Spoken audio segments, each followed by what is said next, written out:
ಮಾರೋ ಮಹಿಳೆ ಎಸಿಪಿ ಅಂತ ಫುಲ್ ಬಿಲ್ಡಪ್ ತಗೊಂಡಿದ್ದಾಳೆ. ನಾನು ಎಸಿಪಿ, ನನ್ನ ಹತ್ರ ಇಟ್ಕೊಂಡ್ರೆ ಸೀದಾ ಜೈಲಿಗೆ ಕಳಿಸ್ತೀನಿ. ರೈತರ ಜಮೀನಿಗೆ ನುಗ್ಗಿ ರೈತರಿಗೆ ಆವಾಜ್ ಹಾಕಿದಾಳೆ ಲೇಡಿ. ಹೂವು ಮಾರೋ ಮಹಿಳೆ ಆಕೆ.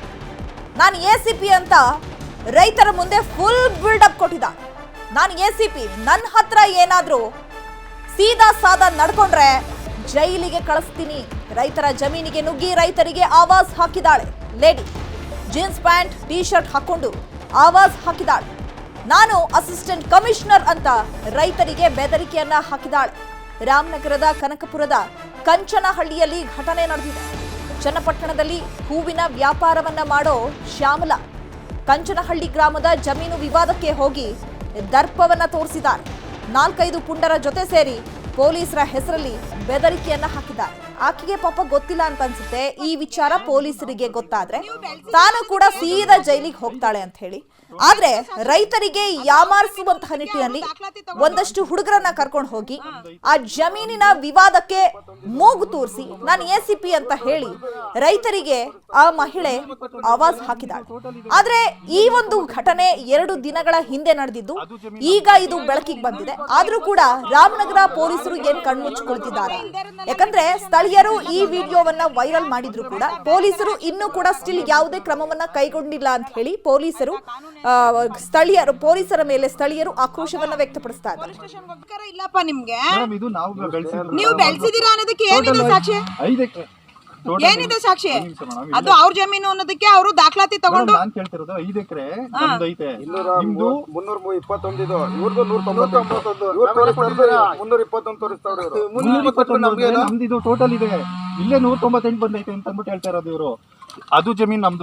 ನೀವು 321 ಇಲ್ದರನ್ನೆಲ್ಲ ಲಿಟಿಗೇಷನ್ ಮಾಡಿ ನೀವೆಲ್ಲ ತೊಂದರೆ ಮಾಡಿದ್ರೆ ಇವರಿಗೆ ಆಯ್ತಾ, ಬೇರೆ ತರ ಆಕ್ಷನ್ ತಗೋಬೇಕಾಗುತ್ತೆ. ತೊಂದರೆ ಮಾಡ್ತಿಲ್ಲ ನಾವು. ನಾನು ಕೇಳ್ತಿರೋದು ಇರಲ್ಲ ಆಯ್ತಾ, ಕಾನೂನು ಏನಿದೆ ಅದನ್ನ ಪಾಲಿಸಬೇಕು. ಅಂದ್ರೆ ಕಂಪ್ಲೇಂಟ್ ನೆನ್ನೆ ಮಾಡಿದ್ವಿ ನಾವು. ಹೌದಾ? ಪೊಲೀಸ್ ಸ್ಟೇಷನ್ ಹೋಗ್ಬೇಕಲ್ವಾ ನೀವು? ಹೋಗಿದ್ ಬಂದ್ಮೇಲೆ ಅವ್ರು ಯಾರ ಕಡೆ ಹೇಳಿದ್ರು? ಅವ್ರು ಏನಿದೆ ಡಾಕ್ಯುಮೆಂಟ್ಸ್ ಇದು ಫಸ್ಟ್ ಡಾಕ್ಯುಮೆಂಟ್ಸ್ ಕೊಟ್ಮೇಲೆ ಅವ್ರ ಕಡೆ ಇಲ್ಲಪ್ಪ ನಿಮ್ಗೆ. ಇದು ನಾವು ಬೆಳೆಸಿದ್ವಿ. ನೀವು ಬೆಳೆಸಿದೀರಾ ಅನ್ನೋದಕ್ಕೆ ಏನಿದೆ ಸಾಕ್ಷಿ? 5 ಎಕರೆ ಏನಿದೆ ಸಾಕ್ಷಿ? ಏನಿದೆ ಕೆಲಸ ಮುಗಿಸ್ಕೊಂಡು ತುಂಬಿಸ್ಕೊ ಬಂದಿಲ್ಲ ಅಂತಂದ್ರೆ ಆಯ್ತಾ, ಅವ್ರ ಜೊತೆಗೆ ನಿಮ್ಮನ್ನು ಸೇರ್ಸಿ ಕೂರ್ಸ್ಬಿಡ್ತೀನಿ. ಏನ್ ಹೇಳಿದ್ದು ಗೊತ್ತಲ್ಲ? ಮೇಡಮ್ 25 ಜನ ಕೆಲಸ ಮಾಡ್ತಾ ಇದೆ ನಮಗೆ. ಅವ್ರದ್ದು ಇವ್ರದ್ದು ನಮಗ್ ಬೇಡ ಆಯ್ತಾ. ಏನ್ ಹೇಳಿದೆ ನವೀನ್, ನಿನ್ಗೆ ಏನ್ ಹೇಳಿದ್ದು ಆಯ್ತಾ? ಸುಮ್ನೆ ಇಲ್ದೇ ಇರೋದ್ನೆಲ್ಲ ನಾವು ಲಿಟಿಗೇಷನ್ ಮಾಡ್ಕೊಂಡು ಏನಾದ್ರು ಇನ್ ಟೈಮ್ ಕೆಲಸ ಆಗಿಲ್ಲ ಅಂತಂದ್ರೆ ನೀನ್ ಫಸ್ಟ್ ಅವ್ರ ಜೊತೆ ನಿನ್ನನ್ನು ಕೂರಿಸ್ತೀನಿ. ಇಲ್ಲಪ್ಪ ನಿಮ್ಗೆ ಇದು ನಾವು ಬೆಳೆಸಿದ್ವಿ. ನೀವು ಬೆಳೆಸಿದೀರಾ ಅನ್ನೋದಕ್ಕೆ ಏನಿದೆ ಸಾಕ್ಷಿ? 5 ಎಕರೆ ಏನಿದೆ ಸಾಕ್ಷಿ? ಅದು ಅವ್ರ ಜಮೀನು ಅನ್ನೋದಕ್ಕೆ ಅವರು ದಾಖಲಾತಿ ತಗೊಂಡು ನಾನು ಕೇಳ್ತಿರೋದು 5 ಎಕರೆ ನಮ್ದೈತೆ. ನಿಮ್ದು 321 ಇದು, ಇವ್ರದ್ದು 199, ಇವ್ರು ತೋರಿಸ್ತಾರೆ 321 ತೋರಿಸ್ತಾವ್ರೆ ಇವರು. 321 ನಮ್ದು ಇದು ಟೋಟಲ್ ಇದೆ. ಇಲ್ಲೇ 198 ಬಂದೈತೆ ಅಂತ ಅಂದ್ಬಿಟ್ಟು ಹೇಳ್ತಾ ಇರೋದು ಇವರು. ಅದು ಜಮೀನ್ ನಮ್ದು. ಮತ್ತೆ ಇಲ್ದರನ್ನೆಲ್ಲ ಲಿಟಿಗೇಷನ್ ಮಾಡಿ ನೀವೆಲ್ಲ ತೊಂದರೆ ಮಾಡಿದ್ರೆ ಇವರಿಗೆ ಆಯ್ತಾ, ಬೇರೆ ತರ ಆಕ್ಷನ್ ತಗೋಬೇಕಾಗುತ್ತೆ. ತೊಂದರೆ ಮಾಡ್ತಿಲ್ಲ ನಾವು. ನಾನು ಕೇಳ್ತಿರೋದು ಇರಲ್ಲ ಆಯ್ತಾ, ಕಾನೂನು ಏನಿದೆ ಅದನ್ನ ಪಾಲಿಸಬೇಕು. ಅಂದ್ರೆ ಕಂಪ್ಲೇಂಟ್ ನೆನ್ನೆ ಮಾಡಿದ್ವಿ ನಾವು. ಹೌದಾ? ಪೊಲೀಸ್ ಸ್ಟೇಷನ್ ಹೋಗ್ಬೇಕಲ್ವಾ ನೀವು? ಹೋಗಿದ್ ಬಂದ್ಮೇಲೆ ಅವ್ರು ಈ ಬಗ್ಗೆ ಮತ್ತಷ್ಟು ಮಾಹಿತಿಯನ್ನು ಕೊಡ್ತಾರೆ ನಮ್ಮ ಪ್ರತಿನಿಧಿ ವೆಂಕಟೇಶ್. ಫೋನ್ ಸಂಪರ್ಕದಲ್ಲಿ ಜಾಯ್ನ್ ಆಗಿದ್ದಾರೆ. ವೆಂಕಟೇಶ್, ಅಬ್ಬಬ್ಬಾ, ಅಸಲಿ ಎಸಿಪಿ ಕೂಡ ಈಕೆಯ ರೀತಿ ನಡ್ಕೊಳ್ಳಲ್ಲ ಅಂತ ಅನ್ಸುತ್ತೆ. ಏನ್ ದರ್ಪ, ಏನ್ ಬಾಡಿ ಲ್ಯಾಂಗ್ವೇಜು, ಅವರಿಗೆ ಹೆದರ್ಸೋದು. ಈ ವಿಚಾರ ಏನಾದರೂ ಗೊತ್ತಾಯ್ತು ಅಂತಂದ್ರೆ ಪೊಲೀಸರು ಸೀದಾ ಜೈಲಿಗೆ ಕಳಿಸ್ಬಿಡ್ತಾರೆ ಅಂತ. ಆಕೆಗೆ ಗೊತ್ತಿಲ್ವಾ ತಾನು ಮಾಡ್ತಾ ಇರೋದೇ ತಪ್ಪು ಅಂತ ಹೇಳಿ? ಜೊತೆಗೆ ಈ ವಿಡಿಯೋ ವೈರಲ್ ಆಗಿದ್ರು ಕೂಡ ಪೊಲೀಸರು ಯಾಕೆ ಇನ್ನೂ ಕಣ್ಮುಚ್ಚಿ ಕೂತ್ಕೊಂಡಿದ್ದಾರೆ, ಯಾವುದೇ ಕ್ರಮ ಕೈಗೊಂಡಿಲ್ಲ? ಚೈತ್ರ, ಇಂಥ ಒಂದು ಘಟನೆ ನಡೆದಿರತಕ್ಕಂಥದ್ದು ಬೆಂಗಳೂರು ದಕ್ಷಿಣ ಜಿಲ್ಲೆಯ ಕನಕಪುರದ ಕಂಚನಹಳ್ಳಿ ಗ್ರಾಮದಲ್ಲಿ. ಆ ಕಂಚನಹಳ್ಳಿ ಗ್ರಾಮದಲ್ಲಿ 2 ಕುಟುಂಬದ ನಡುವೆ ಒಂದು ಜಮೀನಿನ ವಿಚಾರವಾಗಿ ಗಲಾಟೆ ಆಗ್ತಾ ಇರ್ತದೆ. ಆ ವಿಚಾರವನ್ನ ತಿಳಿದಂತ ಈಕೆ ಶ್ಯಾಮಲಾ ಏನು ಚನ್ನಪಟ್ಟಣ ನಗರ ವ್ಯಾಪ್ತಿಯಲ್ಲಿ ಹೂವಿನ ವ್ಯಾಪಾರವನ್ನ ಮಾಡ್ತಕ್ಕಂಥ ಈ ಮಹಿಳೆ, ನಾನು ಎಸಿಪಿ ಇದ್ದೀನಿ, ನೀವು ಸರಿಯಾಗಿ ನನಗೆ ಮಾತಿಗೆ ಪ್ರತಿಕ್ರಿಯೆ ಕೊಡ್ಲಿಲ್ಲ ಅಂದ್ರೆ ನಿಮ್ಮನ್ನ ಜೈಲಿಗೆ ಹಾಕಿಸ್ತೀನಿ ಎನ್ನುವಂತ ದರ್ಪದ ಮಾತುಗಳನ್ನ ಆಡಿದ್ದಾಳೆ.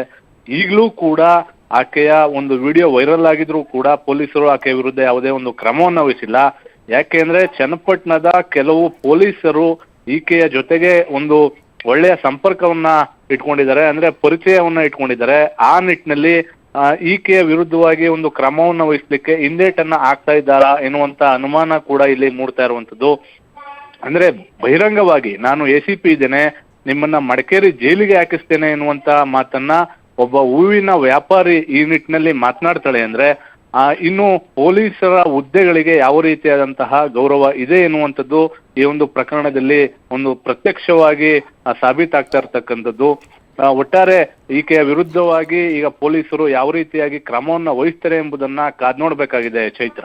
ಓಕೆ, ಥ್ಯಾಂಕ್ ಯು ವೆಂಕಟೇಶ್ ತಮ್ಮೆಲ್ಲ ಡೀಟೇಲ್ಸ್ಗೆ. ಮತ್ತೊಂದು ಕಡೆ ಈಗ ಸಾಮಾಜಿಕ ಕಾರ್ಯಕರ್ತರಾಗಿರುವಂತಹ ಮಹೇಶ್ ಅವರು ನಮ್ಮ ಜೊತೆಗೆ ಫೋನ್ ಸಂಪರ್ಕಕ್ಕೆ ಸಿಕ್ಕಿದ್ದಾರೆ. ನಮಸ್ತೆ ಸರ್. ನಮಸ್ತೆ ಮೇಡಮ್. ಸರ್, ಒಬ್ಬ ಮಹಿಳೆ ತಾನು ACP ಅಂತ ಹೇಳ್ಕೊಂಡು ರೈತರಿಗೆ ಆವಾಜ್ ಹಾಕ್ತಾರೆ. ಆ ರೈತರಿಗಾದ್ರೂ ಗೊತ್ತಾಗ್ಲಿಲ್ವಾ ಆಕೆ ACP ಅಲ್ಲ, ಸಾಮಾನ್ಯ ಮಹಿಳೆ? ಜೊತೆಗೆ ಈ ವಿಡಿಯೋ ವೈರಲ್ ಆದ್ರೂ ಕೂಡ ಯಾವುದೇ ಕ್ರಮ ಆಗಿಲ್ವಲ್ಲ, ಯಾಕೆ ಸರ್? ಮೇಡಮ್, ಈಗ ಹಳ್ಳಿ ಜನಕ್ಕೆ ಗೊತ್ತಾಗಲ್ಲ ಮೇಡಮ್. ಪ್ಯಾಂಟ್ ಹಾಕೊಂಡು ಶೂಟ್ ಹಾಕೊಂಡು ಹೋದ್ರೆ ಯಾರೆಲ್ಲರನ್ನು ನಂಬ್ಕೊಳ್ಳುವಂತ ಪರಿಸ್ಥಿತಿ. ಅಂತದ್ರಲ್ಲಿ ಪೊಲೀಸರು ಅವ್ರ ಮಾಹಿತಿ ಬಂದು ಕ್ರಮ ತಗೊಂಡಿಲ್ಲ ಅಂತಂದ್ರೆ ಇದು ನಿಜವಾಗ್ಲೂ ದುರಂತ. ಜನಗಳು, ಸರ್ಕಾರ ಏನ್ ಮಾಡ್ತಿದೆ ಇದ್ರ ಬಗ್ಗೆ ಆಗಿ, ಅಧಿಕಾರಿಗಳು ಏನ್ ಮಾಡ್ತಿದ್ದಾರೆ ಅಂತ ಗೊತ್ತಿಲ್ಲ. ದಯಮಾಡಿ ಇನ್ನು ಈ ತರ ಆಗದೆ ಇರೋ ತರ ಅನ್ನೋದು ಇನ್ನು ಮುಂದಕ್ಕಾದ್ರೂ ಎಚ್ಚೆತ್ಕೋಬೇಕು. ಮೊದಲು ಈ ಪ್ರಕರಣ ಆಗಿದೆ, ಏನೊಬ್ರು ಲೇಡೀಸ್ ಹೋಗಿ ನಾನು ACP ಅಂತ ಹೇಳ್ಕೊಂತಾರೆ, ಇವ್ರ ಮೇಲೆ ನಿರ್ದಾಕ್ಷಿಣ್ಯವಾಗಿ ಕ್ರಮ ತಗೋಬೇಕು. ಕ್ರಮ ತಗೊಂಡ್ರೆ ಮತ್ತೆ ಇನ್ನೊಂದ್ ಕಡೆ ಈಗ ಒಂದ್ಸರಿ ಬಿಟ್ರೆ ಮತ್ತೆ ಇನ್ನೊಂದ್ಸರಿ ಹೇಳ್ತಾರೆ ನಾನು IPS ಅಂತ ಹೇಳ್ಕೊಳ್ಳುವಂತ ಸಾಧ್ಯತೆಗಳು ಸಹ ಹೆಚ್ಚಾಗತ್ತೆ. ದಯಮಾಡಿ ಇಂಥದ್ದಕ್ಕೆ ಕಡಿವಾಣ ಹಾಕ್ಬೇಕು. ಸರ್ಕಾರ ಇದ್ರ ಕಡೆ ಗಮನ ಕೊಡಬೇಕು. ಹಿರಿಯ ಅಧಿಕಾರಿಗಳೇನಿದ್ದಾರೆ, ಈಗ SP ನಮ್ಮಲ್ಲಿ ಶ್ರೀನಿವಾಸ್ ಗೌಡ್ರು ಇದಾರೆ, ಇದನ್ನ ಕ್ರಮ ತಗೊಂಡು ಇಂಥವ್ರ ಮೇಲೆ ಕ್ರಮ ತಗೋಬೇಕು ಅನ್ನುವಂಥದ್ದು ನನ್ನ ಆಗ್ರಹ ಮೇಡಮ್. ಮುಂದೆ ಯಾರು ಈ ತರ ಸುಳ್ಳು ಹೇಳ್ಕೊಂಡು ಇದ್ ಮಾಡ್ತಾರೆ ಅಂತವ್ರನ್ನ ಗಡೀಪಾರ್ಗೆ ಆದೇಶ ಮಾಡಿದ್ರೆ ಸೂಕ್ತ ಅನ್ಸುತ್ತೆ ಮೇಡಮ್. ಸರ್, ಈಗ ವಿರುದ್ಧವಾಗಿ ಏನಾದರೂ ಕಂಪ್ಲೇಂಟ್ ಕೊಟ್ಟಿದ್ದೀರಾ? ಯಾರಾದ್ರೂ ಕಂಪ್ಲೇಂಟ್ ಕೊಟ್ಟಿದ್ದಾರಾ? ಕಂಪ್ಲೇಂಟ್ ಕೊಟ್ಟಿದ್ದಾರೆ ಮೇಡಮ್. ಕಂಪ್ಲೇಂಟ್ ತಗೊಂಡು ಸಹ ಸುಮ್ನೆ ಇದ್ದಾರೆ. ಬಟ್ ಯಾಕೆ ಸುಮ್ನೆ ಇದ್ದಾರೆ ಅನ್ನೋದು ಗೊತ್ತಿಲ್ಲ. ಅಂದ್ರೆ ಈಕೆಗೆ ಆ ಜಮೀನು ವಿವಾದ ಇದೆ ಅಂತ ಹೇಳಿ ವಿಷಯ ಹೇಗ್ ಗೊತ್ತಾಯ್ತು? ಆಕೆ ಆ ಸ್ಥಳಕ್ಕೆ ಹೇಗ್ ಬಂದ್ರು, ಯಾರು ಕರ್ಕೊಂಡು ಬಂದ್ರು ಅನ್ನೋಂಥದ್ದು ಏನಾದ್ರೂ ಮಾಹಿತಿ ಸಿಗ್ತಾ ಸರ್? ಮೇಡಮ್, ಅದು ಪಕ್ಕದಲ್ಲಿರುವಂತದ್ದು ಫಾರೆಸ್ಟ್ ಲ್ಯಾಂಡ್. ಆ ಫಾರೆಸ್ಟ್ ಲ್ಯಾಂಡ್ ಹೊಂದಾಣಿಕೆ ಮಾಡ್ಕೊಂಡಿರುವಂತ ಜಾಗದಲ್ಲಿ ಮರ ಕಟ್ಸೋದಕ್ಕೆ ಅಂತ ಯಾರೋ ಹೋಗ್ತಾರೆ. ನಿಜವಾದಂತ ಜಮೀನವರು ಮುಗ್ದ್ರು, ಅವ್ರಿಗೇನು ಗೊತ್ತಿಲ್ಲ. ಯಾರನ್ನೋ ಕರ್ಕೊಂಡ್ಬಂದು ಎದುರಿಸಿ ಇವ್ರನ್ನ ACP SP ಅಂತ ಹೇಳಿದ್ರೆ ಎದುರ್ಕೋತಾರೆ ಅನ್ನೋ ನಿಟ್ಟಿನಲ್ಲಿ ಈ ತರ ಮಾಡಿದ್ದಾರೆ ಅನ್ನುವಂಥದ್ದು.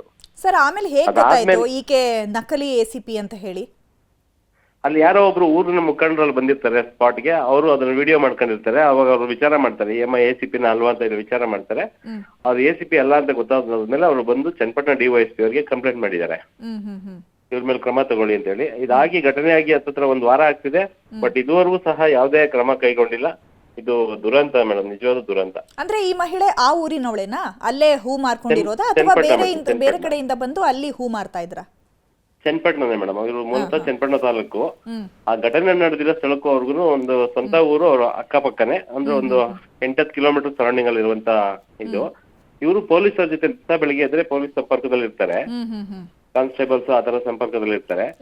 ಆ ಒಂದನ್ನ ಸಲಿಗೆ ಕಂಡುಕೊಂಡು ಪೊಲೀಸ್ ಇಲಾಖೆ ಅಂತ ಹೇಳ್ಕೊಂಡು ಹೋಗಿದ್ದಾರೆ. Okay sir, thank you sir news 18 ಜೊತೆ ಮಾತನಾಡಿದಕ್ಕಾಗಿ. ನೋಡೋಣ ಸರ್, ಈಗ ನಾವು ಕೂಡ ಉನ್ನತ ಅಧಿಕಾರಿಗಳ ಗಮನಕ್ಕೆ ತರುವಂತಹ ಕೆಲಸವನ್ನ ಮಾಡ್ತೀವಿ. 1 ವಾರ ಆದರೂ ಕೂಡ ಪೊಲೀಸರು ಯಾವುದೇ ಕ್ರಮ ಕೈಗೊಂಡಿಲ್ಲ ಅಂತ ಹೇಳಿದ್ರೆ ಪೊಲೀಸರಿಗೆ ಈ ವಿಚಾರ ಗಮನಕ್ಕೆ ಬಂದಿಲ್ವಾ? ಜೊತೆಗೀಗ ಆಕೆಯ ವಿರುದ್ಧವಾಗಿ ಕಂಪ್ಲೇಂಟ್ ಕೊಟ್ಟರು ಕೂಡ ಯಾಕೆ ಕ್ರಮವನ್ನ ಕೈಗೊಂಡಿಲ್ಲ ಅನ್ನುವಂಥದ್ದು ಕೂಡ ಈಗ ಯಕ್ಷ ಪ್ರಶ್ನೆ. ಪಾರಿವಾಳ ಹಿಡಿಯಲು ಮನೆ ಹತ್ತಿದ ಬಾಲಕ ಕೆಳಗೆ ಬಿದ್ದಿದ್ದಾನೆ. ಬಾಲಕನಿಗೆ ಉಪಚರಿಸಿದ್ದೇ ತಪ್ಪಾಯಿತು ಅಂತ ಹೇಳಿ ಬಾಲಕನ ಕುಟುಂಬದವರಿಂದ ರಕ್ಷಿಸಿದವರ ಮೇಲೆ ಕೂಡ ದಾಳಿಯನ್ನು ನಡೆಸಲಾಗಿದೆ. ಯಾಕಂದ್ರೆ ಈ ಬಾಲಕ ಪಾರಿವಾಳವನ್ನ ಹಿಡಿಯೋದಕ್ಕೆ ಹೋಗಿ ಮನೆ ಮೇಲೆ ಹತ್ತಿದ್ದಾನೆ. ಅದಾದ ಬಳಿಕ ಆ ಬಾಲಕ ಎಲ್ಲಿ ಬಿದ್ದು ಬಿಡ್ತಾನೋ ಅಥವಾ ಏನಾದರೂ ಆಗೋಗ್ಬಿಡುತ್ತೋ ಅನ್ನುವಂಥ ನಿಟ್ಟಿನಲ್ಲಿ ಆ ಮನೆಯ ಮಾಲೀಕರೇನಿರ್ತಾರೆ ಆ ಬಾಲಕನನ್ನ ಉಪಚರಿಸಿರ್ತಾರೆ. ಸೊ ಈಗ ಆ ಮಾಲೀಕರಿಗೆ ಒಂದು ರೀತಿ ಈ ಬಾಲಕನನ್ನ ಉಪಚರಿಸಿದ್ದೇ ಒಂದು ಕಡೆ ತಪ್ಪಾಯಿತು ಅನ್ನುವಂತಹ ಭಾವನೆ ಭಾಸ ಆಗಿದೆ. ಯಾಕಂದ್ರೆ ಕುಟುಂಬದವರಿಂದ ಆ ಬಾಲಕನನ್ನ ರಕ್ಷಿಸಿದವರ ಮೇಲೆ ದಾಳಿ ನಡೆಸಲಾಗಿದೆ. ಪಾರಿವಾಳವನ್ನ ಹಿಡಿಯೋಗೆ ಬಂದಿದ್ದ 10 ವರ್ಷದ ಇಸ್ಮಾಯಿಲ್, ಗಾಯಗೊಂಡಿದ್ದಂತಹ ಇಸ್ಮಾಯಿಲ್ಗೆ ಭಾಸ್ಕರ್ ಅನ್ನೋರು ಉಪಚರಿಸಿದ್ದಾರೆ. ಭಾಸ್ಕರ್ನಿಂದ ಹಲ್ಲೆ ಅಂತ ಹೇಳಿ ಬಾಲಕನ ಕುಟುಂಬದವರಿಂದ ಕೂಡ ಆ ಭಾಸ್ಕರ್ ಮೇಲೆ ಹಲ್ಲೆಯನ್ನು ನಡೆಸಲಾಗಿದೆ. ಚಿಕ್ಕಬಳ್ಳಾಪುರ ಜಿಲ್ಲಾಸ್ಪತ್ರೆ ಮುಂಭಾಗ ನಡೆದಿರುವಂತಹ ಘಟನೆ ಇದು. 5 ಜನ ಅನ್ಯ ಕೋಮಿನ ವ್ಯಕ್ತಿಗಳಿಂದ ಹಲ್ಲೆ ನಡೆಸಲಾಗಿದೆ. ಈ ಬಗ್ಗೆ ದೂರು ಕೂಡ ದಾಖಲಾಗಿದೆ. ಚಿಕ್ಕಬಳ್ಳಾಪುರ ನಗರ ಠಾಣೆಯಲ್ಲಿ ಭಾಸ್ಕರ್ ಕುಟುಂಬ ದೂರನ್ನ ದಾಖಲಿಸಿದೆ. ಸಹಜವಾಗುತ್ತೆ, ಯಾಕಂದ್ರೆ ಯಾರಿಗೂ ಯಾವ ಸಂದರ್ಭದಲ್ಲೂ ಕೂಡ ಸಹಾಯ ಮಾಡಬಾರದು ಅಂತ. ಯಾಕಂದ್ರೆ ಸಹಾಯ ಮಾಡಿದವರಿಗೆ ಒಂದು ರೀತಿ ಕಂಟಕ ಎದುರಾಗ್ಬಿಡುತ್ತೆ. 10 ವರ್ಷದ ಬಾಲಕ ಮನೆ ಮೇಲೆ ಹತ್ತಿ ಆ ಒಂದು ಪಾರಿವಾಳವನ್ನು ಹಿಡಿಬೇಕು ಅನ್ನುವಂಥ ನಿಟ್ಟಿನಲ್ಲಿ ಮುಂದಾಕಿರ್ತಾನೆ. ಆಗ ಆತ ಕೆಳಗೆ ಬಿದ್ದಿರ್ತಾನೆ. ಆತನನ್ನು ಭಾಸ್ಕರ್ ಅನ್ನೋರು ಉಪಚರಿಸಿರ್ತಾರೆ. ಆದರೆ ಕುಟುಂಬದವರು ನಿಜಾಂಶವನ್ನು ತಿಳಿಯೋದಿಲ್ಲ. ಏಕಾಏಕಿ ಭಾಸ್ಕರ್ ಮೇಲೆ ಒಂದು 5-4 ಜನ ಆತನ ಮೇಲೆ ಹಲ್ಲೆಯನ್ನು ನಡೆಸ್ತಾರೆ. ಹಾಗಾಗಿ ಇದರ ವಿರುದ್ಧ ಚಿಕ್ಕಬಳ್ಳಾಪುರ ನಗರ ಠಾಣೆಯಲ್ಲಿ ಭಾಸ್ಕರ್ ಕುಟುಂಬ ದೂರನ್ನು ಕೊಟ್ಟಿದೆ.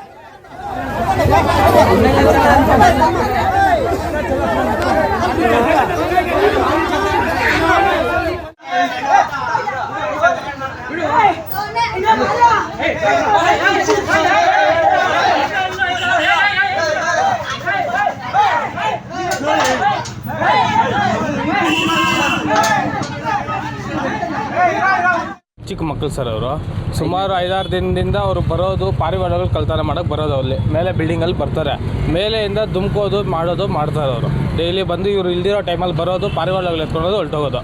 ನಿನ್ನೆ ಇವ್ರು ಹಿಡ್ಕೊಂಡು ಕೂರಿಸ್ಕೊಂಡು ನಿಮ್ಮ ಅಪ್ಪ ಅಮ್ಮ ಯಾರು ಏನು ಎತ್ತ ಅಂತ ಕೇಳೋರೆ. ಇನ್ನೇನು ಅವ್ರಿಗೆ ಹೊಡೆದಿಲ್ಲ, ಏನೂ ಮಾಡಿಲ್ಲ. ಫಸ್ಟು ಅಂಬೇಡ್ಕರ್ ನಗರ, ಬಾಪೂಜಿ ನಗರ ಅದು ಇದು ಅಂತ ಹೇಳೋರೆ. ಅಲ್ಲಿರೋ ನಮ್ಗೆ ಗೊತ್ತಿರೋ ಫ್ರೆಂಡ್ಸ್ಗೆ ಕಾಲ್ ಮಾಡಿದ್ವಿ ನಾವು. ಅವ್ರ ಪೇರೆಂಟ್ಸ್ಗೆ ನಾವು ಕಾಲ್ ಮಾಡಿದ್ದು, ಹಿಂಗೆ ಬಂದವ್ರೆ ಅಂತ. ಅವರು ಏಕಾಏಕಿ ಒಂದು 4 ಜನ ಫಸ್ಟ್ ಬಂದುಬಿಟ್ಟು ನಮ್ಮವ್ರ ಹತ್ರ ನಾವೆಲ್ಲ ಯಾರು ಇಲ್ದಿರೋ ಟೈಮಲ್ಲಿ ಬಂದುಬಿಟ್ಟು ಏನು ಮಾಡೋರು, ಏಕಾಏಕಿ ಮಾತಾಡ್ತಾ ಏಟಾಗ್ಬಿಟ್ಟು ಅಂದ್ಕೊಂಡು ಹುಡುಗಿರು ಮುಂದಕ್ಕೆ ಬರೋದು. ಅದೇ ಟೈಮಲ್ಲಿ ಇನ್ನೊಂದು 10 ಜನ ಹುಡುಗರು ಬಂದರು.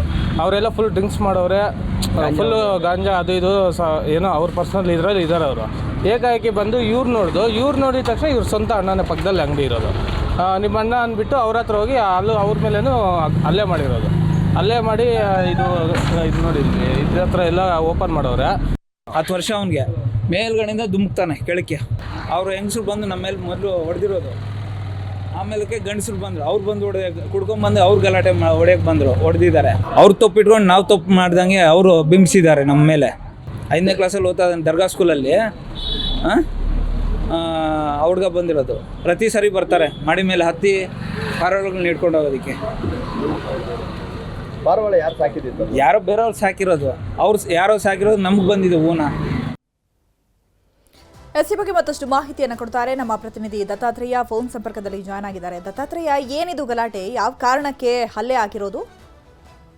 ಚೈತ್ರ, ಖಂಡಿತವಾಗಿ ಒಂದು ಪಾರಿವಾಳವನ್ನ ಹಿಡಿಯುವ ವಿಚಾರಕ್ಕೆ ಈಗ ಗಲಾಟೆ ನಡೆದಿರುವಂತಹದ್ದು. ಇನ್ನು ಚಿಕ್ಕಬಳ್ಳಾಪುರ ನಗರದ ಜಿಲ್ಲಾಸ್ಪತ್ರೆ ಮುಂಭಾಗ ಈ ಘಟನೆ ನಡೆದಿರುವಂತಹದ್ದು. ಯಾಕಂದ್ರೆ ಭಾಸ್ಕರ್ ಎಂಬ ವ್ಯಕ್ತಿ ಏನಿರ್ತಾರೋ ಅವರ ಮನೆಯ ಮೇಲೆ ಪಾರಿವಾಳಗಳನ್ನ ಇರ್ತವೆ. ಜೊತೆಗೆ ಈ ಪಾರಿವಾಳಗಳನ್ನ ಹಿಡಿಯಲು ಇದೇ ಚಿಕ್ಕಬಳ್ಳಾಪುರ ನಗರದ ಮತ್ತೊಂದು ಬೀದಿಯ ಬಾಲಕನೋರ್ವ ಪ್ರತಿನಿತ್ಯವೂ ಸಹ ಕಳೆದ 5 ದಿನಗಳಿಂದಲೂ ಸಹ ನಿರಂತರವಾಗಿ ಈ ಮನೆ ಮೇಲೆ, ಅಂದ್ರೆ ಪಕ್ಕದ ಮನೆಯಿಂದ ಈ ಭಾಸ್ಕರ್ ಎಂಬುವರ ಮನೆ ಮೇಲೆ ಬಂದು ಪಾರಿವಾಳಗಳನ್ನ ಹಿಡಿದು ಸಾಗಿಸ್ತಾ ಇರ್ತಾನೆ. ಅಂದ್ರೆ ಇವರು ಭಾಸ್ಕರ್ ಅನ್ನೋರು ಕಳ್ಳತನ ಮಾಡಿದ್ದಾರೆ ಅಂತ ಆ ಬಾಲಕನ ಮೇಲೆ ಆರೋಪವನ್ನ ಮಾಡಿರುವಂತಹದ್ದು. ಸದ್ಯ ಈಗ ಇದೇ ವಿಚಾರಕ್ಕೆ ಸಂಬಂಧಿಸಿದಂತೆ ಕಳೆದ ಸಂಜೆ ಒಂದು ಪಾರಿವಾಳ ಹಿಡಿಯುವ ವಿಚಾರಕ್ಕೆ ಈ ಬಾಲಕ ಒಬ್ಬ ಏನ್ ಮಾಡಿದಾನೆ, ಮೆಟ್ಲ ಮೇಲಿಂದ ಬಿದ್ದಿದ್ದಾನೆ. ಸದಾ ಈ ಒಂದು ಮಾಹಿತಿಯನ್ನ ಮಾಲೀಕರಿಯಾದಂತಹ ಭಾಸ್ಕರ್ ಅವರಿಗೆ ಮಾಹಿತಿಯನ್ನ ನೀಡ್ತಾರೆ.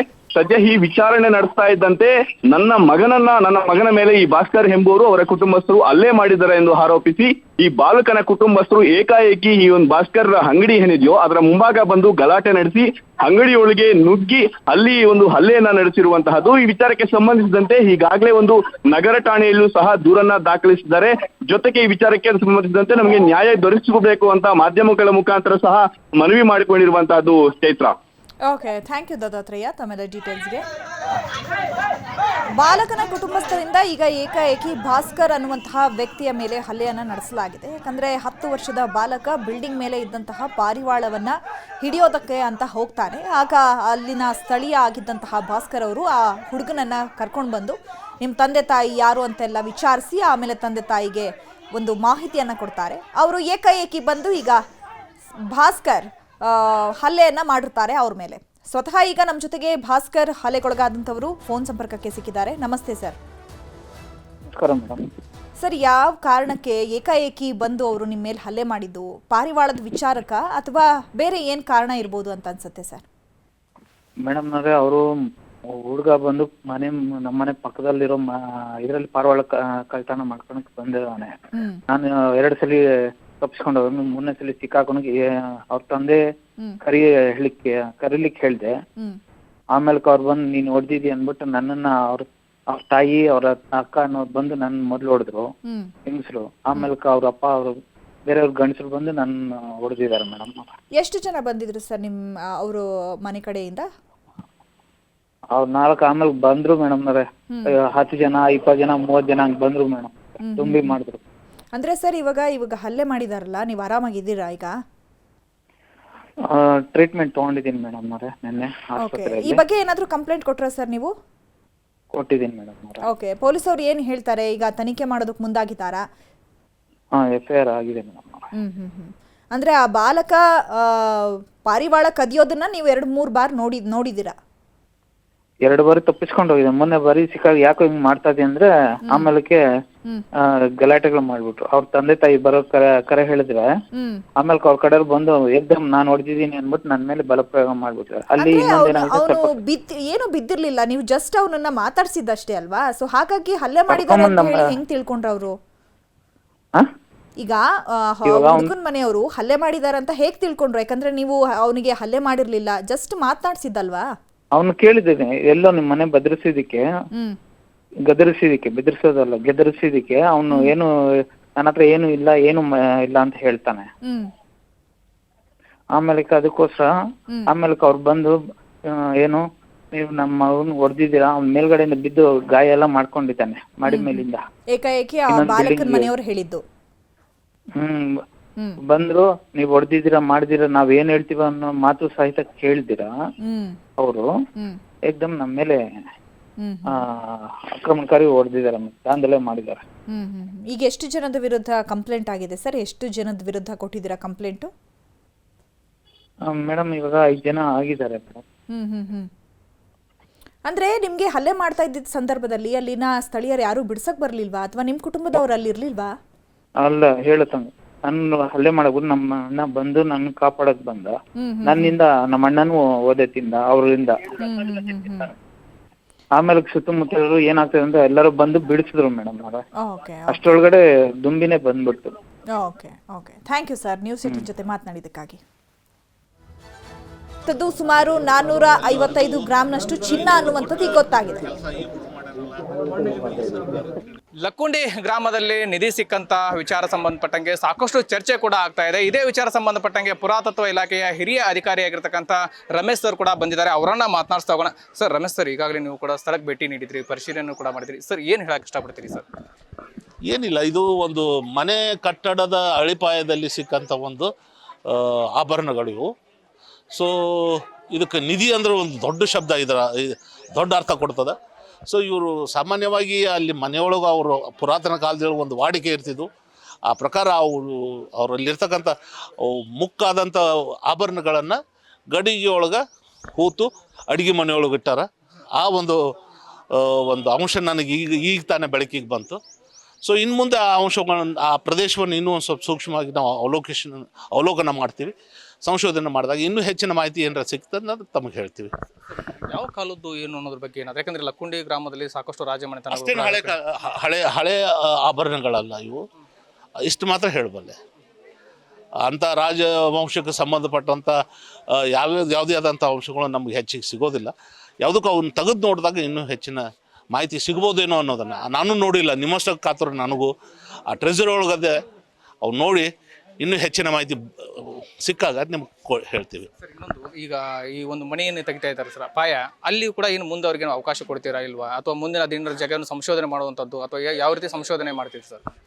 ಆ ಮನೆಯ ಮಾಲಕರು ನಮಗೇನೋ ಅವಕಾಶ ಕೊಟ್ಟಿದ್ದಾದರೆ ನಾವು ಹೆಚ್ಚಿನ ಒಂದು ಸಂಶೋಧನೆ ಮಾಡಿ ಇನ್ನೂ ಹೆಚ್ಚಿನ ಮಾಹಿತಿಯನ್ನು ಕಲೆ ಹಾಕೋಕ್ಕೆ ಪ್ರಯತ್ನ ಮಾಡ್ತೀವಿ. ಟಂಕಸಾಲಿಗಳೆಲ್ಲ ಮುಂದೆ ಹಿಂದಿನ ಕಾಲದಲ್ಲೆಲ್ಲ ಏನು ನಾಣ್ಯಗಳನ್ನೆಲ್ಲ ರೆಡಿ ಮಾಡ್ತಾ ಇದ್ರು ಅನ್ನೋಂಥ ಸಾಕಷ್ಟು ಚರ್ಚೆಗಳಿದೆ ಸರ್. ಆ ವಿಚಾರ ಸಂಬಂಧಪಟ್ಟ ಹೇಳೋದಾದ್ರೆ, ಸೊ ಈಗಾಗಲೇ ಲಕ್ಕುಂಡಿ ಬಹಳ ಪ್ರಖ್ಯಾತಿಯನ್ನು ಪಡೆದಿದೆ. ಟಂಕಶಾಲೆಗಳಿದ್ದು, 100 ಬಾವಿಗಳಿದ್ದು, 100 ದೇವಾಲಯಗಳಿದ್ದು. ಸೊ ಇವೆಲ್ಲ ಇನ್ನೂ ಸೊ ಈ ಒಂದು ಪ್ರದೇಶವನ್ನು ಮಾನ್ಯ ಪ್ರವಾಸೋದ್ಯಮ ಸಚಿವರಾದಂಥ ಎಚ್ ಕೆ ಪಾಟೀಲರು ಬಹಳ ಒಂದು ಆಸಕ್ತಿ ವಹಿಸಿ ಈ ದಿಶೆ ಒಳಗಡೆ ಸಾಕಷ್ಟು ಪರಿಶ್ರಮವನ್ನು ಮಾಡ್ತಾ ಇದ್ದಾರೆ, ಕೆಲಸವನ್ನು ಮಾಡ್ತಾ ಇದ್ದಾರೆ. ಅವ್ರಿಗೆ ಯಶಸ್ಸಾಗಲಿ. ಸೊ ಇನ್ನೂ ಈ ಉತ್ಖನನದಿಂದ ಇನ್ನೂ ಹೆಚ್ಚಿನ ಮಾಹಿತಿ ಸಿಗಲಿ ಅನ್ನೋದನ್ನು ನನ್ನ ಹಾರೈಕೆ. ಎಸ್, ಇದೆಲ್ಲವೂ ಕೂಡ ಪುರಾತತ್ವ ಇಲಾಖೆಯ ಅಧಿಕಾರಿಗಳ ಮಾತಾಗಿರುವಂಥದ್ದು. ಸಂತೋಷ್ ಕುಣೂರ್, ನ್ಯೂಸ್ 18 ಗದಗ. ಈ ಬಗ್ಗೆ ಮತ್ತಷ್ಟು ಮಾಹಿತಿಯನ್ನು ಕೊಡ್ತಾರೆ ನಮ್ಮ ಪ್ರತಿನಿಧಿ ಸಂತೋಷ್. ಫೋನ್ ಸಂಪರ್ಕದಲ್ಲಿ ಜಾಯ್ನ್ ಆಗಿದ್ದಾರೆ. ಸಂತೋಷ್, ಗದಗದ ಲಕ್ಕುಂಡಿ ಗ್ರಾಮದಲ್ಲಿ ಈಗ ಮನೆ ಪಾಯವನ್ನು ತೆಗಿತಾ ಇದ್ದಂತಹ ಸಂದರ್ಭದಲ್ಲಿ ಒಂದಷ್ಟು ಒಡವೆಗಳು ಪತ್ತೆ ಆಗಿರುವಂಥದ್ದು. ಮೇಲ್ನೋಟಕ್ಕೆ ಈಗ ಪುರಾತತ್ವ ಇಲಾಖೆ ಸ್ಪಷ್ಟಪಡಿಸಿರೋದು ಅದು ಹಳೆ ಕಾಲದ ಒಡವೆಗಳಲ್ಲ, ಜೊತೆಗೆ ರಾಜಮನೆತನದ್ದು ಅಲ್ಲ ಅಂತ ಹೇಳಿ. ಸೊ ಹಾಗಾಗಿ ಈಗ ಯಾವ ರೀತಿಯಾದಂತಹ ಮುಂದಿನ ಕ್ರಮವನ್ನ ಕೈಗೊಳ್ತಾರೆ? ಜೊತೆಗೆ ಈಗ ಆ ಪಾಯವನ್ನು ತೆಗಿತಾ ಇದ್ರಲ್ಲ, ಅದು ಪುರಾತತ್ವ ಇಲಾಖೆಗೆ ಸೇರಿದಂತಹ ಜಾಗ ಅಂತ ಕೂಡ ಕೇಳಿ ಬರ್ತಾ ಇರುವಂಥದ್ದು. ಹಾಗಾದ್ರೆ ಏನೆಲ್ಲ ಡೆವಲಪ್ಮೆಂಟ್ಸ್ ಆಗ್ತಾ ಇದೆ ಅಲ್ಲಿ? ಹೌದು ಚೈತ್ರ, ಏನು ಗದಗ ಜಿಲ್ಲೆಯ ಲಕ್ಕುಂಡಿ ಗ್ರಾಮದಲ್ಲಿ ನಿನ್ನೆ ಮನೆಯ ಅಡಿಪಾಯವನ್ನು ತೆಗೆಯುವಂತ ಸಂದರ್ಭದಲ್ಲಿ 466 ಗ್ರಾಮ ಚಿನ್ನದ ಆಭರಣಗಳು ಕೂಡ ಪತ್ತೆಯಾಗಿದ್ದು, ಇದು ಕಸ್ತೂರವ ರೀತಿ ಅಂತಕ್ಕಂಥ ಅವರ ಮನೆಯ ಅಡಿಪಾಯವನ್ನು ತೆಗೆದಂತ ಸಂದರ್ಭದಲ್ಲಿ ಸಿಕ್ಕಂತ ಇವು ಚಿನ್ನಾಭರಣಗಳಾಗಿದ್ದು. ಆದ್ರೆ ಈ ಒಂದು ಚಿನ್ನಾಭರಣಗಳು ಸಿಕ್ಕಾದ್ಮೇಲೆ ಈಗಾಗಲೇ ಅಧಿಕಾರಿಗಳ ತಂಡ ಮತ್ತು ಇನ್ನು ಇತಿಹಾಸ ಸಂಶೋಧಕರು ಕೂಡ ಸ್ಥಳಕ್ಕೆ ಭೇಟಿ ನೀಡಿ ಪರಿಶೀಲನೆಯನ್ನು ಕೂಡ ಮಾಡಿಸುವಂತದ್ದು. ಅದರಲ್ಲೂ ಕೂಡ ಇನ್ನು ಪುರಾತತ್ವ ಇಲಾಖೆಯ ಅಧೀಕ್ಷಕರಾದಂತಹ ಏನು ರಮೇಶ್ ಮೂಲಿಮನವರು ಕೂಡ ಭೇಟಿ ನೀಡಿ ಪರಿಶೀಲನೆಯನ್ನ ಕೂಡ ನಡೆಸಿದ್ರು. ಆ ಸಂದರ್ಭದಲ್ಲಿ ಹೇಳ್ತಿದ್ದಾರೆ, ಅದು ಆ ಒಂದು ಮನೆಯ ಪೂರ್ವಜರ ಕಾಲದಲ್ಲಿರ್ತಂತ ಏನು ಒಂದು ಅಡಿಗೆ ಮನೆ ಕೂಡ ಆಗಿರ್ಬೋದು, ಅಂತಲ್ಲಿ ಅವ್ರು ಇಟ್ಟಂತ ಒಂದು ತೆಂಗಿನಲ್ಲಿ ಇಟ್ಟಂತ ಒಂದು ಚಿನ್ನಾಭರಣ ಆಗಿರಬಹುದು ಅನ್ನುವಂತ ಈಗ ಅನುಮಾನ ಕೂಡ ವ್ಯಕ್ತಪಡಿಸ್ತಾರೆ. ಆದ್ರೆ ಇದು ಯಾವುದೇ ರೀತಿಯ ರಾಜ್ಯಮನೆತನಗಳಿಗೂ ಕೂಡ ಅಲ್ಲ. ಆದ್ರೆ ಇನ್ನೊಂದು ಕಡೆ ಹೇಳತಕ್ಕಂಥದ್ದು ಇನ್ನು ಸಂಶೋಧಕರು ಕೂಡ ಭೇಟಿ ನೀಡಿ ಪರಿಶೀಲನೆ ಮಾಡಿದಂತ ಸಂದರ್ಭದಲ್ಲಿ ಇದು 11 ಅಥವಾ 12ನೇ ಶತಮಾನದ ಕಾಲದಲ್ಲಿ ಇರ್ತಕ್ಕಂಥ ಒಡವೆಗಳಾಗಿರ್ಬೋದು, ಅದೇ ಯಾವುದೇ ರೀತಿ ರಾಜ್ಯಮನೆತನಗಳಿಗೆ ಸಂಬಂಧಪಟ್ಟದ್ದು ಅಲ್ಲ ಅನ್ನುವಂತ ಒಂದು ಕಡೆ ಕೇಳಿ ಬರ್ತಾ ಇದೆ. ಆದ್ರೆ ಒಟ್ಟಿನಲ್ಲಿ ಹೇಳ್ಬೇಕಂತಂದ್ರೆ ಈ ಬಗ್ಗೆ ಕೂಡ ನಾವು ಈ ಸಿಕ್ಕಂತಹ ಚಿನ್ನಾಭರಣಗಳೇನು ತೆಂಬಿಗೆ ಸಿಕ್ಕಿದೆ, ಆ ಸಿಕ್ಕಂತ ಇದ್ರ ಬಗ್ಗೆ ನಾವು ಸಾಕಷ್ಟು ಪರಿಶೀಲನೆ ಮಾಡ್ತೀವಿ. ಈಗಾಗಲೇ ಜಿಲ್ಲಾಡಳಿತಕ್ಕೆ ಸ್ವಯಂ ಪ್ರೇರಿತವಾಗಿ ಏನು ಪ್ರಾಮಾಣಿಕವಾಗಿ ಏನು ಕೊಟ್ಟಂತ ಕಸ್ತೂರಮ್ಮ ಕುಟುಂಬಕ್ಕೆ ಈಗಾಗಲೇ ಸ್ಥಳೀಯರಾಗಿರ್ಬೋದು, ಸಾರ್ವಜನಿಕರು ಕೂಡ ಸನ್ಮಾನವನ್ನು ಕೂಡ ಮಾಡಿದ್ರೆ. ಆದ್ರೆ ಈಗ ಅಧಿಕಾರಿಗಳು ಹೇಳೋದು ಹೋದ್ಮೇಲೆ ಈಗ ಸಾಕಷ್ಟು ಚರ್ಚೆಗಳು ಕೂಡ ಆಗ್ತಿದಾವೆ. ಆದ್ರೆ ಇದು ರಾಜ್ಯಮನೆತನಕ್ಕೆ ಏನಾದ್ರು ಸೇರೋದಾಗದೇ ಹೋದಿದ್ರೆ ಹೀಗಾಗಿ ಅವ್ರು ಮರಳಿ ನಮಗೆ ಕೊಡ್ರಿ ಅನ್ನುವಂತ ಮಾತು ಕೂಡ ಈಗ ಕೇಳಿ ಬರ್ತಾ ಇದಾವೆ. Chaitra, okay, thank you Santosh ತಮ್ಮೆಲ್ಲ ಡೀಟೇಲ್ಸ್ಗೆ. ಜೋಗತಿ ನಟಿಸಿರುವ ಶಿವಲೀಲಾ ಸಿನಿಮಾಗೆ ಥಿಯೇಟರ್ ಸಿಗ್ತಾ ಇಲ್ಲ, ಥಿಯೇಟರ್ ಸಮಸ್ಯೆ ಅಂತ ಜೋಗತಿ ಮಂಜಮ್ಮ ಪ್ರತಿಭಟನೆಯನ್ನ ಮಾಡ್ತಾ ಇದ್ದಾರೆ. ಪದ್ಮಶ್ರೀ ಪುರಸ್ಕೃತ ಜೋಗತಿ ಮಂಜಮ್ಮ ಈಗ ಖಾಕಿ ವಶದಲ್ಲಿದ್ದಾರೆ. ಯಾಕಂದ್ರೆ ಜೋಗತಿ ನಟಿಸಿರುವಂತಹ ಶಿವಲೀಲಾ ಸಿನಿಮಾಗೆ ಈಗ ಥಿಯೇಟರ್ಗಳು ಲಭ್ಯ ಆಗ್ತಾ ಇಲ್ಲ. ನಮ್ಮ ಸಿನಿಮಾವನ್ನ ಎತ್ತಾಕ್ತಾ ಇದ್ದಾರೆ, ಬೇರೆ ಸಿನಿಮಾಗಳಿಗೆ ಅವಕಾಶವನ್ನ ಕೊಡ್ತಾ ಇದ್ದಾರೆ ಅಂತ ಹೇಳಿ ಸೊ ಮಂಜಮ್ಮ ಅವರು ಆರೋಪವನ್ನ ಮಾಡಿದ್ರು. ಜೊತೆಗೆ ಪ್ರತಿಭಟನೆಯನ್ನ ಕೂಡ ನಡೆಸ್ತಾ ಇದ್ರು. ಪದ್ಮಶ್ರೀ ಪುರಸ್ಕೃತ ಜೋಗತಿ ಮಂಜಮ್ಮರನ್ನ ಈಗ ಖಾಕಿ ವಶಪಡಿಸಿಕೊಂಡಿದೆ. ಶಾಲಾ ಮಕ್ಕಳಿಗೆ ಶಿವಲೀಲಾ ಸಿನಿಮಾವನ್ನ ನೋಡೋದಕ್ಕೆ ಹೇಳಿ ಸರ್ಕಾರ ಸುತ್ತೋಲೆಯನ್ನ ಹೊರಡಿಸಬೇಕು ಅಂತ ಹೇಳಿ ಆಗ್ರಹಿಸಲಾಗಿದೆ. ಸಿನಿಮಾಗೆ ಸಬ್ಸಿಡಿ ಕೊಡಬೇಕು ಅಂತ ಜೋಗತಿ ಮಂಜಮ್ಮ ಪ್ರತಿಭಟನೆಯನ್ನ ಮಾಡಿದ್ದಾರೆ. ಸರ್ಕಾರ ಮನವಿ ಸ್ವೀಕರಿಸಿದ ಹಿನ್ನೆಲೆ ಆಕ್ರೋಶವನ್ನ ವ್ಯಕ್ತಪಡಿಸಿದ್ದಾರೆ. ಸಿಎಂ ಮನೆ ಮುತ್ತಿಗೆಗೆ ಮಂಗಳಮುಖಿಯರು ಕೂಡ ಮುಂದಾಗಿದ್ದಾರೆ. ಜೋಗತಿ ಸೇರಿದಂತೆ ಮಂಗಳಮುಖಿಯರನ್ನ ಪೊಲೀಸರು ಈಗ ವಶಪಡಿಸಿಕೊಂಡಿದ್ದಾರೆ.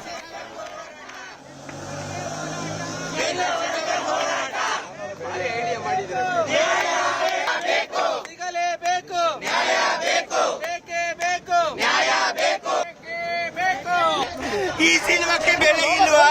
ಥಿಯೇಟರ್ ಕೇಳಿದ್ರೆ ನಿಮ್ಮಂತ ಸಿನಿಮಾ ಯಾರು ನೋಡ್ತಾರೆ ಅಂತಾರೆ. ನಾವು ಮನುಷ್ಯರಲ್ವಾ? ಹಾಗಾದ್ರೆ ನಮಗೆ ಮನಸ್ಸಿಲ್ವಾ? ನಮಗೆ ಆತ್ಮಸಾಕ್ಷಿ ಇಲ್ವಾ? ಇಷ್ಟು ಜನ ತ್ರಿಕೇಲಿಗೆಗಳನ್ನು ಕಟ್ಟಿಕೊಂಡು ಸಿನಿಮಾ ಮಾಡಿ ಹಗಲೇ ಅದು ಮಳೆ ಅದು ಬಿಸಿಲೇ ಅದು ಅಂತ ಕಷ್ಟಪಟ್ಟು ಮಾಡಿರೋದಕ್ಕೆ ಥಿಯೇಟರ್ಗಳು ಸಿಗ್ತಾ ಇಲ್ಲ ಅಂದ್ರೆ ಇದು ಯಾವ ನ್ಯಾಯ? ದೊಡ್ಡ ದೊಡ್ಡ ಹೀರೋಗಳದೊಂದೇ ಸಿನಿಮಾನ, ನಮ್ದು ಸಿನಿಮಾ ಅಲ್ವಾ? ನಮಗೆ ಥಿಯೇಟರ್ಗಳು ಬೇಕು, ನಮಗೆ ಥಿಯೇಟರ್ಗಳು ಬೇಕು. ಸರ್ಕಾರ ಒಂದು ಸುತ್ತೋಲೆಯನ್ನು ಹೊರಡಿಸಬೇಕು. ಕರ್ನಾಟಕದ ಎಲ್ಲಾ ಶಾಲಾ ಕಾಲೇಜುಗಳಲ್ಲಿ ಕಡ್ಡಾಯವಾಗಿ ಮಕ್ಕಳು ಸಿನಿಮಾವನ್ನ ನೋಡ್ಬೇಕಂತ ಆದೇಶವನ್ನು ಹೊರಡಬೇಕು. ಅದು ನಿಲ್ಲವರೆಗೂ ನಾವು ಹೋರಾಟವನ್ನ ಮಾಡ್ತೀವಿ. ಅದು ನಿಲ್ಲವರೆಗೂ ಸಿಎಂ ಮನೆಗೆ ನಾವು ಮುತ್ತಿಗೆ ಹಾಕ್ತೇವೆ. ಅವ್ರ ಜೀವನವನ್ನ ಅರ್ಥ ಮಾಡೋದಕ್ಕೋಸ್ಕರವಾಗಿ ಮಂಗಳಮುಖಿಯರದೇ ಆಗಿರ್ತಕ್ಕಂಥ ಒಂದು ಫಿಲಂ ಶಿವಲೀಲಾ ಇದೆ. ಅದನ್ನ ನೋಡೋದಕ್ಕೆ ಥಿಯೇಟರ್ಗಳು ಕೊಡ್ತಾ ಇಲ್ಲ ರಾಜ್ಯದಲ್ಲಿ ಎಲ್ಲೂ. ಹಾಗಾಗಿ ಥಿಯೇಟರ್ಗಳ ಅವಕಾಶವನ್ನ ಸರ್ಕಾರ ಮಾಡಿಕೊಡಬೇಕು. ಸರ್ಕಾರವೇ ರಾಜ್ಯದಿಂದ ಒಂದು ಸುತ್ತೋಲೆಯನ್ನು ಹೊರಡಿಸಿ ಶಿವಲೀಲಾ ಫಿಲಂ ಅನ್ನ ನೋಡೋದಕ್ಕೆ ಅವಕಾಶ ಮಾಡಿಕೊಡಬೇಕು ರಾಜ್ಯದ ವಿದ್ಯಾರ್ಥಿಗಳಿಗೆ.